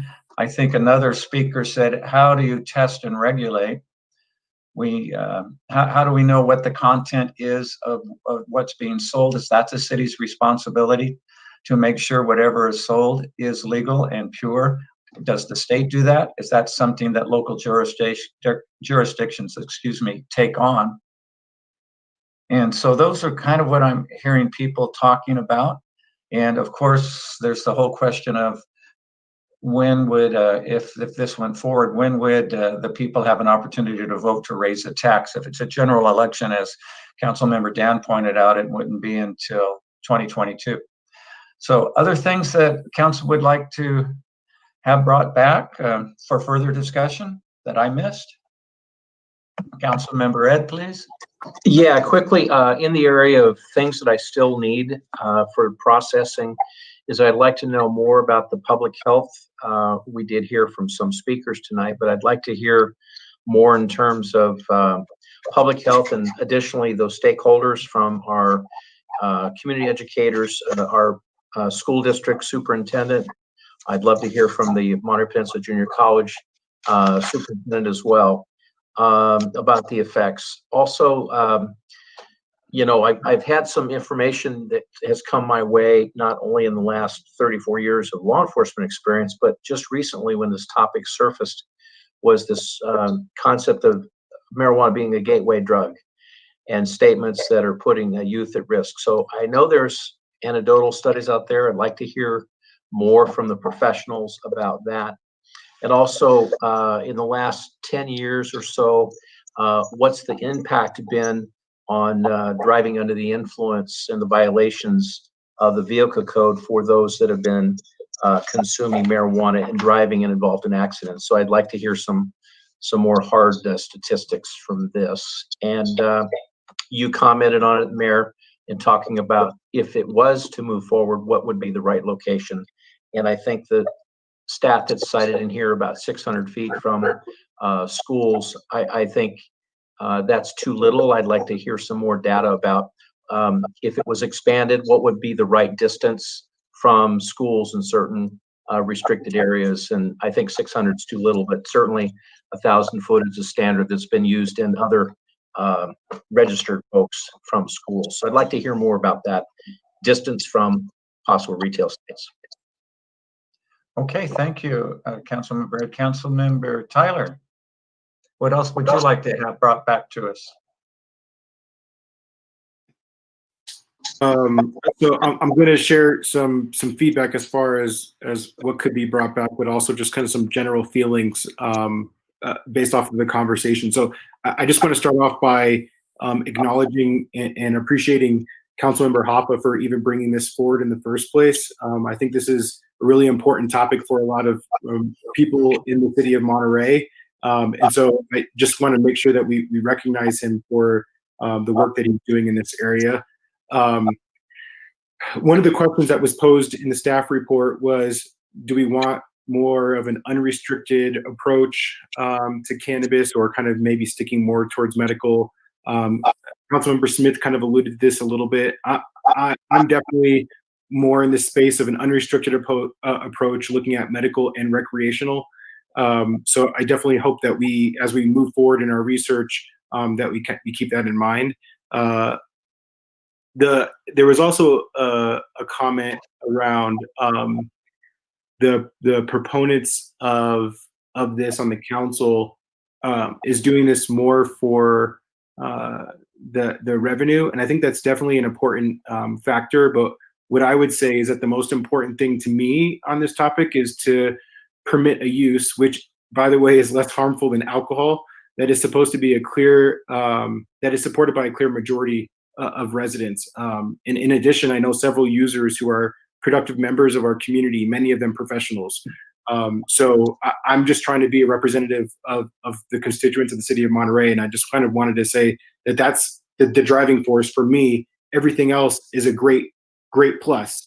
And that being said, the fact that we are in a state of looking at economic recovery being one of the pillars regarding response to COVID, I think it's completely appropriate for us to talk about things that include diversifying our revenue streams. So I think increasing tax, absolutely, let's look at the possibilities that are there with that. I don't know exactly what that would look like. Obviously, I don't want to create a situation where we're going to limit people going to a legal place to purchase marijuana as opposed to going towards the black market. So I think finding a good balance there, but obviously we can talk about that as we move forward. Obviously, more jobs is another element to this economic recovery discussion. So absolutely. And this funding can support critically needed services in the city. So some of the things that I was thinking of are the continuation on an annual basis of our rental assistance program. I know that we've been working towards that a little bit, but this could really provide funding that could create a stabilized program for future years. Also, again, if public safety has been a topic of concern ever since the shooting of George Floyd. And so that being a big topic of concern, can we dedicate some kind of funding to public safety? Could it be like a social worker or something that supports the community? And I'm trying to think of the use of the funds in the way that traditionally communities of color have been affected by issues related to the use of drugs, right? So I'm thinking of how do we appropriately use these funds? I'm also thinking homeless services might be a possibility. Having retail in Monterey will help to reduce vehicle miles on the road by allowing locals and tourists to shop for what they're going to eat or what they're going to get either way. People that want to smoke, they're going to smoke or consume it in some kind of other way, right? There's different ways you can consume marijuana. So people that want it, they're going to get it. And we can help the environment a little bit. This is a good way for us to do that. They're going to get it anyways, and they're going to be coming back to Monterey. So why not make that easier for our residents and visitors alike? I'm going to spend a second here on the subject of public safety. What I would say to start off is that the industry implements and holds itself to a very high standard in regards to safety, right? They don't want bad public media on what they're doing, and so they hold themselves to a very high standard.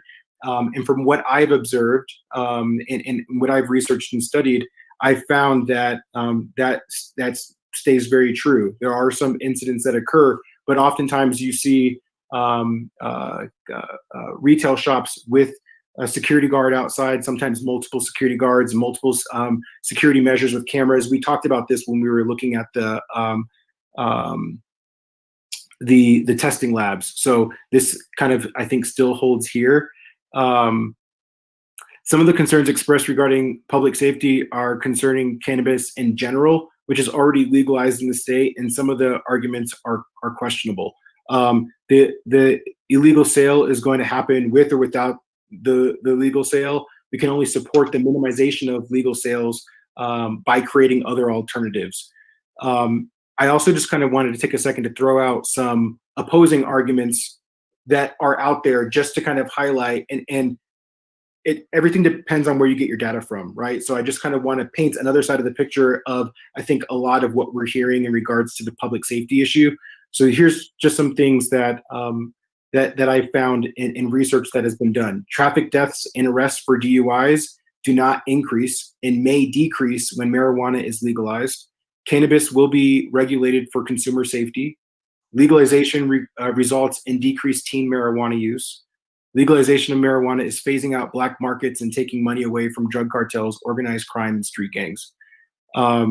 If the argument is being made that we need to have a public safety program set up to meet the demands of our tourism industry, which was, again, what was talked about when after the shooting of George Floyd, and we had these conversations around public safety during the budget discussions, then so can and should our cannabis program. So I think that when we're looking at how do we appropriately design a program for the city, I think it's important for us to somehow include the tourism industry, because it's going to impact it somehow. If we only have one store and everybody's going to the one store, I think that's something that we need to be mindful of. We don't want to put it all in one area. So I just want us to think about that. In the end, I agree with Councilmember Hoffa's request to analyze data from our neighboring cities. There was also a question posed in the staff report around temporary licensing. I definitely think that we should look into that. I know that there's a lot of potential and opportunity for various events that are hosted in the city, particularly at the fairgrounds. I do kind of have a question that maybe staff can answer later, but it said in the staff report it has to be limited to 4 days. I'm just wondering why that is, and can we extend that for if for whatever reason there might be an event that would require that. It would be helpful to have a status update regarding the testing lab. I know I spoke to that. I asked that of staff earlier. And the reason I asked this is because I've heard that they may have backed out. So I think it's helpful to understand what the status of that is so that we can be transparent and open and have that conversation with the public in regards to what direction that's taken. I also asked staff to include conversations with those who may be interested in opening a cannabis-related business as we move forward in researching how this may look in the city of Monterey, right? So I think we have to look at many different stakeholders, and I think a critical stakeholder are people that are potentially going to be affected by the regulations that we establish as businesses. So I just hope that we can somehow communicate with those folks so we can get that voice. the comment about military personnel, I think it's appropriate to, again, to get as many voices from stakeholders as possible. I think it's also important to make sure that we understand why they come from a certain perspective too. So I just think it's important to analyze that. But I would put out that there are efforts happening at the national level. Congress has actually approved legislation that would allow military personnel to use cannabis oil, which is also known as CBD.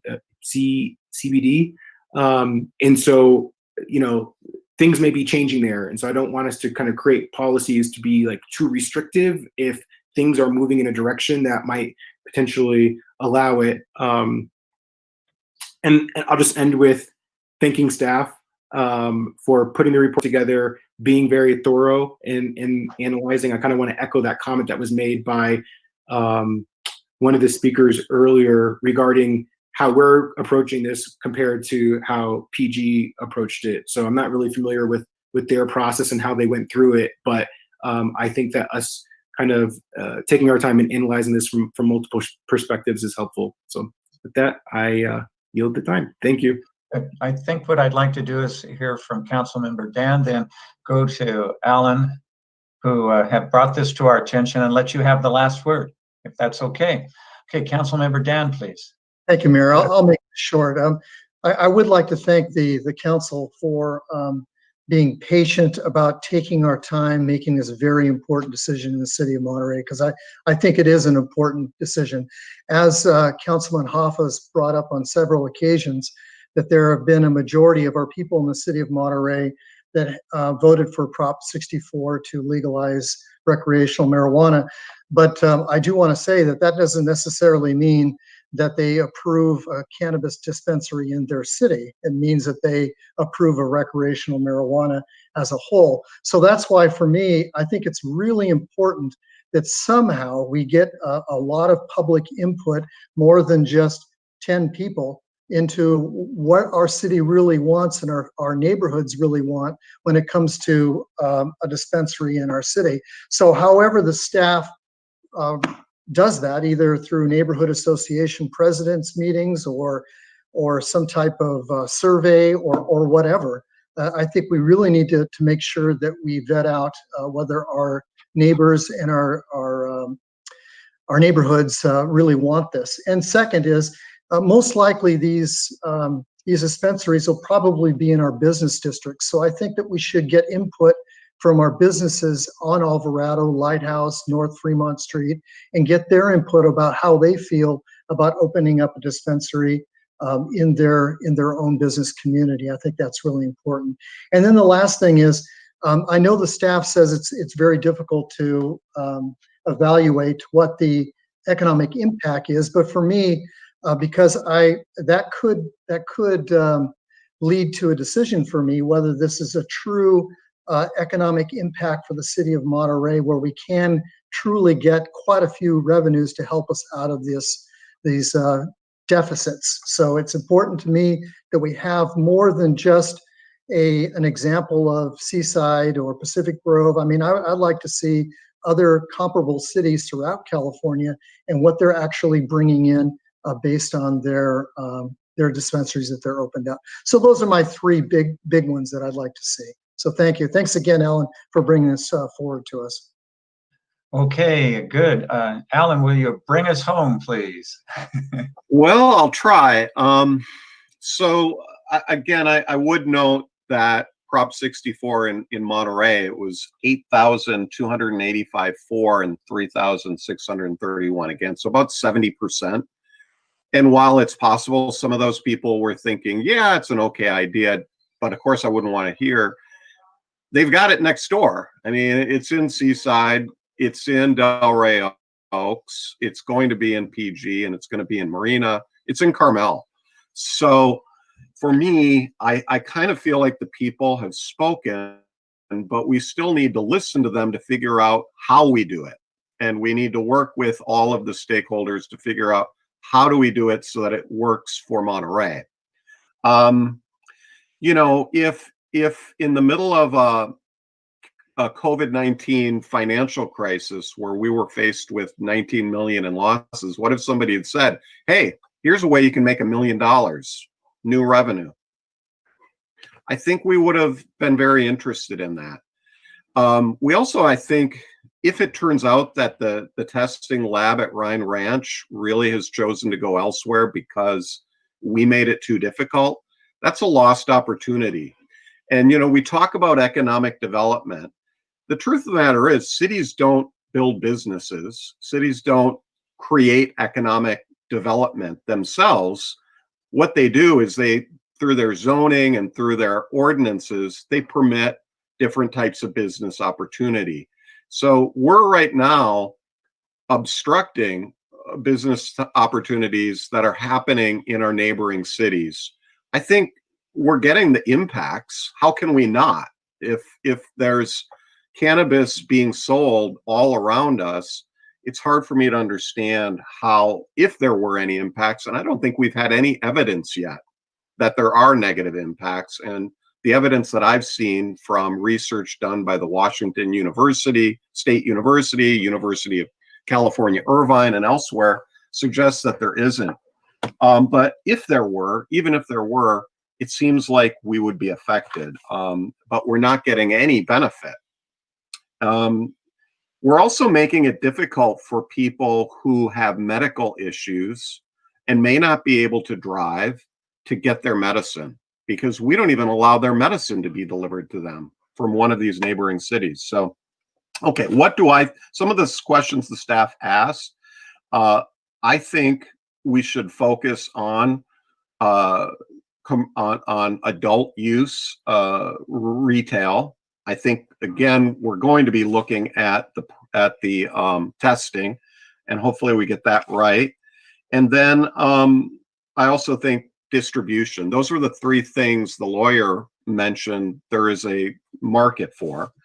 I also am open to the idea of events, and I heard Kelly from the fairgrounds say that one event could actually generate quite a bit of revenue. So I'm interested in that as well.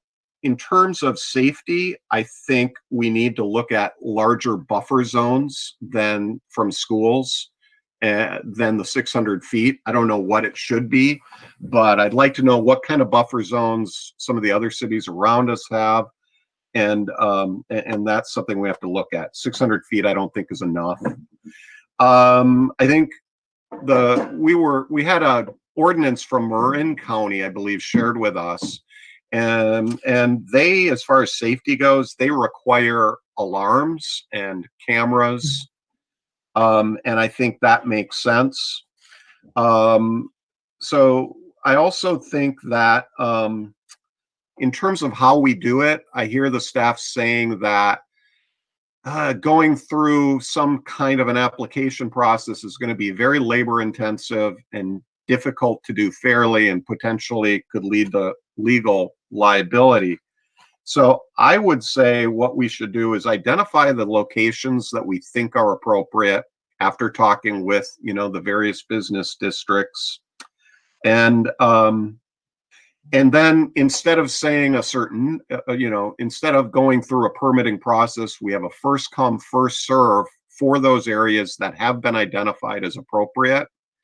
And then I think there also needs to be a limit on concentration. I don't believe you want too many in the same place, and I don't think you want them too close together. So we come up with something like some rules like that, and then it's first come, first serve in terms of who gets through the process and completes their application in a particular area first. And that takes politics out of it, that takes legal liability out of it, and it seems like that would be the best way to do it. And I think I pretty much have covered everything. So thank you very much. And I do understand this is going to take time, and we do have to have a lot of conversations. But I do think in the end, this is a way we can diversify our economy and get some revenue. And last thing, yeah, I totally agree with Councilmember Williamson. We should think about earmarking a certain percentage of whatever revenue we get for rental assistance program, housing, homelessness, and addiction programs. Not all of it, but some of it. I don't know what that right amount is, but I think that makes sense. So thank you very much. Okay, very good. Tyler, and I see your hand raised. We have about 20 minutes to get to the next subject, which is dear to everyone's heart, which is tenant protections and renter protections. But if you want to add something really quickly. Yeah, so two things. So one thing that Alan said, the merit thing, I think I want to hear more about it. And I know we don't have too much time to talk about it now, but I think let's stay open to how we look at it. I wonder if a merit approach might be helpful to look at as well, because if we're trying to look for a professional organization to do it versus somebody just coming off the street. So I just kind of want to keep open to that, but I'm also interested in hearing more of the approach that you presented. And then to Councilmember Albert's point regarding public input, I 100% agree with you. You know, that's kind of like one of my big things as far as getting public input. But the thing that you said as an example was the neighborhood associations, and absolutely, let's go to the neighborhood associations and get input from them. But hopefully we can use the model that I tried to discuss at the retreat last week, to where we go beyond just the neighborhood associations when we're trying to seek input, because we know that the rental community does not tend to participate in the neighborhood associations, which is the majority of our city residents. So I just wanted to throw those two ideas out. Thank you, Mayor, for permitting me to add a couple different comments here. Yeah, for sure. Well, we know renters are our neighbors as well, and their apartments are their homes. Anyone else? Final word? Councilmember Ed, please. The final word, you know how I feel on this previously on the votes. I'm going to try and keep an open mind and hear more and learn more, but I want to leave you this thought that I'm thinking in terms of our true stakeholders, which are the people that live in town, whether they're renters or whether they own, but maybe consider a ballot measure and ask the residents what they really feel. So I'm thinking in terms of actually a special ballot to get input from our community on this very hot topic. So just a thought, not to discuss it tonight. Right, something else to bring back. All right. As always, an excellent discussion. I appreciate that very much. Again, just to remember, we're going to try to get out of here a little bit before 7, well before 7, because we do have a candidates forum starting at 7.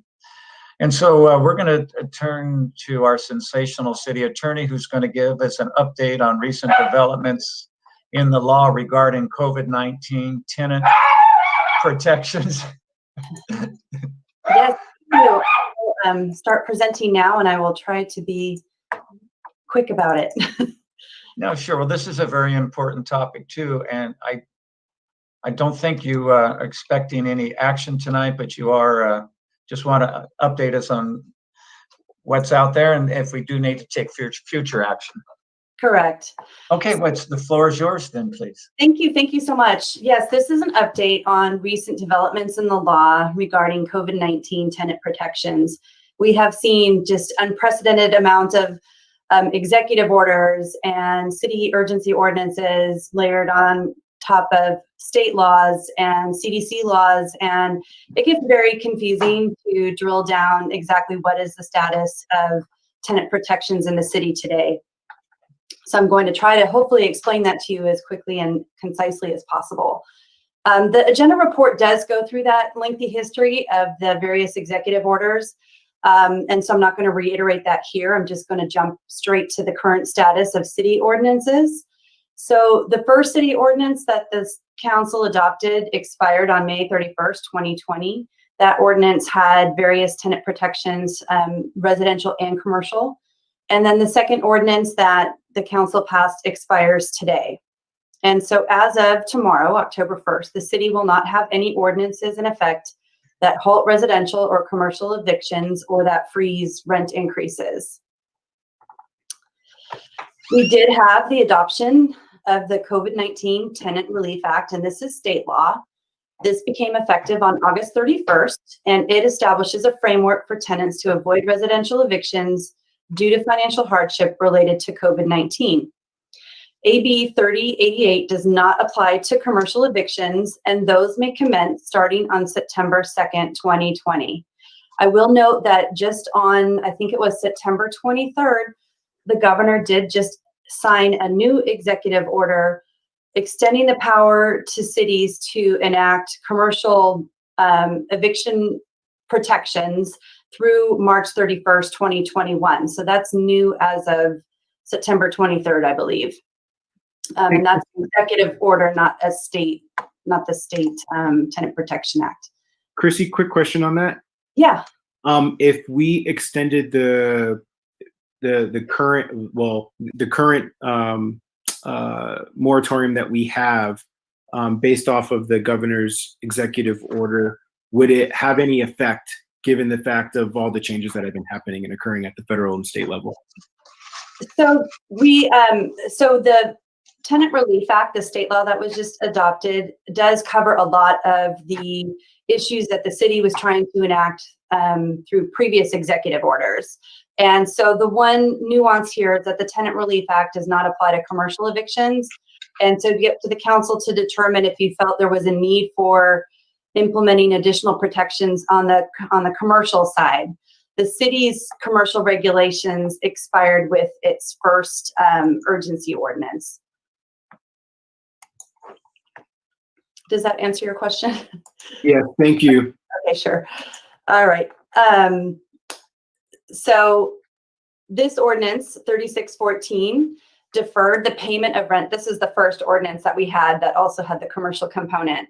So the one intricacy here that interplays with the new state law is that the city deferred rent payments that were due from March 25th through May 31st. And under our ordinance, initially it said it would be due 120 days after this state of emergency declared by the county is terminated. Now the new state law mandates that any deferrals under our urgency ordinance are now going to be due on March 1st, 2021. So for any tenants out there that deferred their payments during that time frame, your rent is now due on March 1st, 2021. And the Tenant Relief Act, the state law, does have different time periods with different regulations somewhat. So the first time period that's important is March 1st to August 31st. Tenants cannot be evicted for not paying rent during this period of time under the state law if the non-payment of rent is due to a financial hardship related to COVID-19. So that is a solid unable to be evicted for non-payment of rent if you have a financial hardship for COVID-19 during that time period. It's not allowed. The landlord recourse is to collect the past due rent in small claims court. So it will be pulled out of the unlawful detainer arena in civil court, in the superior court, and instead be considered in small claims. The second important time period is September 1st through January 31st. Tenants cannot be evicted for rent debt accrued between this time if the non-payment is also due to a financial hardship related to COVID-19 and at least 25% of the rent due is paid. And so that's the distinction there between the first time period and this time period, that you do need to pay 25% of the rent. Now that entire 25% of the rent can be paid all at once right before that deadline. So there's no provision in the law that says you have to pay 25% in September, 25% in October, and so forth.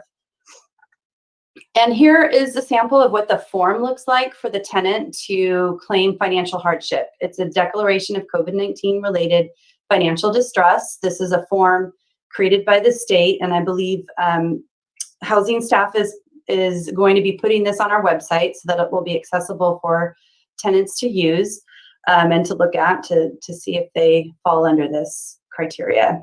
But essentially it's a loss of income caused by COVID-19, increased out-of-pocket expenses related to performing essential work during the pandemic, health impacts, health expenses, childcare responsibilities, increased costs for childcare or attending to a disabled or sick family member, and any circumstances related to the pandemic that reduced income or increased expenses. And so just to reiterate that under this state law, rent that is due is not waived. You can't be evicted for not paying it, but it is going to become a consumer debt that is collectible in small claims court. And with that, I'm happy to answer any questions. All right. Before we do that, I think I would like to ask Nat, is there any public comment? Let's do that, then we can bring it back to the council, please. Sure. I think we're just about to put the Chiron up,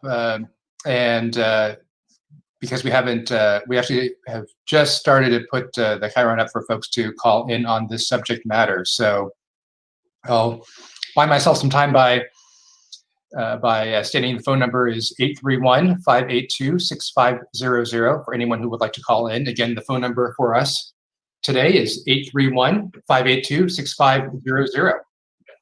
And we'll just wait a few seconds here. Mayor, could I ask a question while we're waiting? If you promise it's a short one. Yes. I'm just wondering, how are we marketing this information as far as the changes to our renter community? And as an example, one of the things you discussed, Chrissy, was the payments for not making that rent can be paid, I think, next March it was. So how I'm not sure if that's for Chrissy or for somebody else, but how are we communicating that to the community? I'll punt that to Kim Cole. I have been working with her staff on some ideas on how that can be accomplished, but I'll let Kim go ahead and answer that question. And Nat, if feel free if we do have public comment to interject, please. Yes, we do have public comment. If you'd like to take that now, we can certainly do so. Yeah, let's do that. That'll give Kimberly a chance to respond in a moment. All right, let's hear from people talking about the update on tenant protections. Sounds good. Our first caller, and possibly our only caller, is Esther Malkin. Hi, Esther. Welcome. Hi, everybody. Hi, just real quick, I was curious. Hope you're all doing well. Everybody looks really good lighting on all of you tonight. So I was just curious if, as loss of income, people who are renting rooms, as you know, I've been bringing the room renters issues up quite a bit. And so as loss of income, would that include, say, somebody who's renting out the room that can't rent their outer room any longer because of COVID as part of loss of income? Would that fall under that category? I don't need an answer now, but I think it might be worth looking into because there are a number of people that were counting on income from renting a room that are not able to do that now. Great. Does that make sense? Yes, we got it. It's a very good point. Yes. Yeah. Thank you. Thank you, Esther. Appreciate your call. Sure. Yeah. Oh, and there we go. I believe that's all the end of public comment. All right, let's go back to our Community Development Director, Kim. Councilmember Tyler was asking, it's a state law, but how can the city help get the information about the state law out to Monterey tenants and renters? Sure, we're using a number of methods. Obviously, the city's website.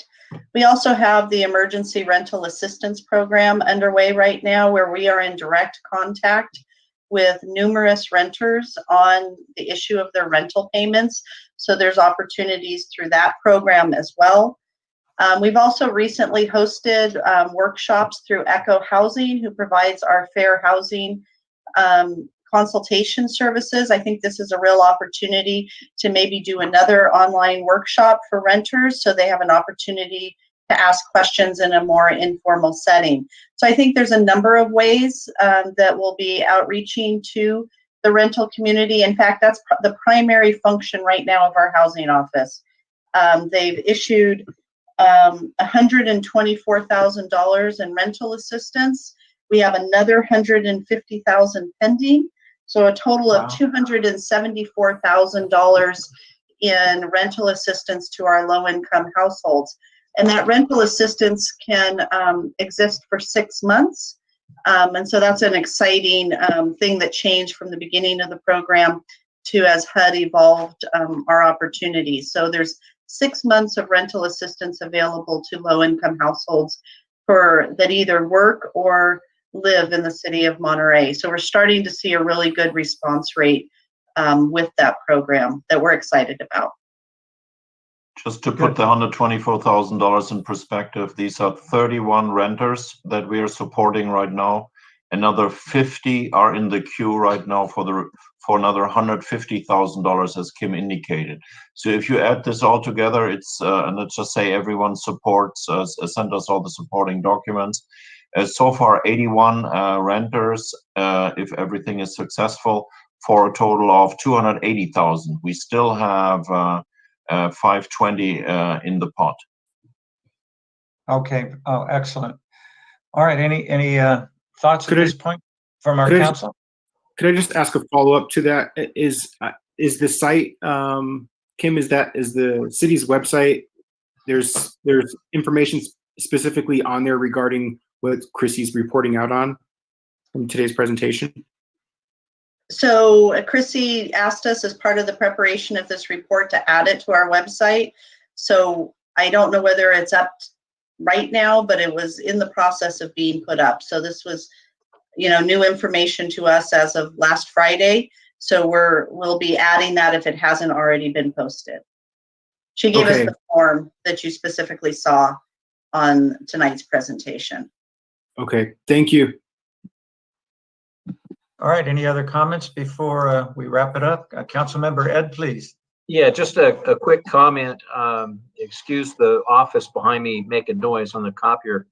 I just want to point out under the state guidelines, it sounds as though as long as they're paying 25% or 25% of their rent towards their rent, they cannot be evicted. I understand the doctrine there, but I just want to point out that rent that can be paid to the landlords, the owners of the property, I'm hearing from a lot of folks that are very dependent on the income, a lot of seniors that are in a hardship situation because they cannot collect the rents. So I don't want to lose track of the folks that are dependent on rents that is their actual income for surviving. So the state is very generous. They're giving away someone else's funds here, and it's putting a lot of folks in hardship. So there's plenty of pain to go around. So I just want to make the comment that people that rent are not necessarily rich, and people that are renting and relying on that income are equally in a position where they are desperate to survive. So there is lots of pain and suffering throughout the community, both tenants and property owners. Yes, and I think that addresses what Esther was bringing up too, when people who maybe rent a room or two to a Middlebury student or an MPC student, and if that can't be paid for COVID-19, that puts a hardship on the landlord, for a lack of a better word. So let's be sure we get back to her on if there are any programs out there that do help people who are in the same boat, more or less, right? Yeah, and just the cautionary note is that in these times, figure out a way to help yourself, figure out a way to help the people that you're in partnership with, and just don't take advantage of anybody. Let's just all do our part. Good, thank you. Any other comments? If I could just follow up to Ed's comment, I completely agree, and I think that kind of goes back to a point that I made at the emergency meeting that we had when we extended the moratorium, which is I think there's opportunity for us to draft a letter to either mortgage banks asking for some relief for the landlords that are dealing with this situation, and even to the federal government, because there is legislation to provide some federal level funding for rental assistance that can greatly help the situation.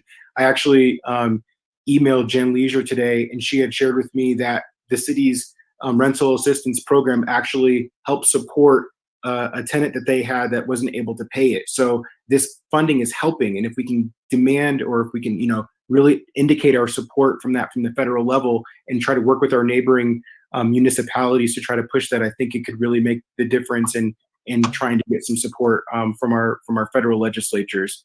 And one thing I actually meant to say earlier that I would ask us to think about is Chrissy identified that if we wanted to extend the moratorium, that there could be some benefit for our commercial businesses. And I don't know if that's the best thing for us to do, but I think that it's something that we should at least consider and have a discussion about, because our small businesses are hurting in the community. Yes, that's true. Councilmember Allen? Yeah, I just wanted to thank our housing department and everyone who's been working to implement the rental assistance program. You know, as Tyler was pointing out, it's really making a difference. And I think everyone in the city should be really proud of that program, that we are helping out tenants, we're helping out landlords, we're keeping people in their homes in the midst of a pandemic. And so thank you very much to our staff. Yes, that's very true. And in the staff report where it talks about policy implications, and if I may read that, it says housing, and in particular, affordable housing, has been identified as a priority in the city's housing element and by the city council, I might say unanimously, during the recent retreats and workshops and during this pandemic. The city council is committed to protecting the quality of life of city residents and preventing homelessness. And so I do join you in the strong city council in its support of tenants and renters. So unless there's anything else, we'll adjourn, and we'll see some of you. I'll be Zooming some of you at 7 o'clock this evening. All right, thank you. Bye-bye, everybody.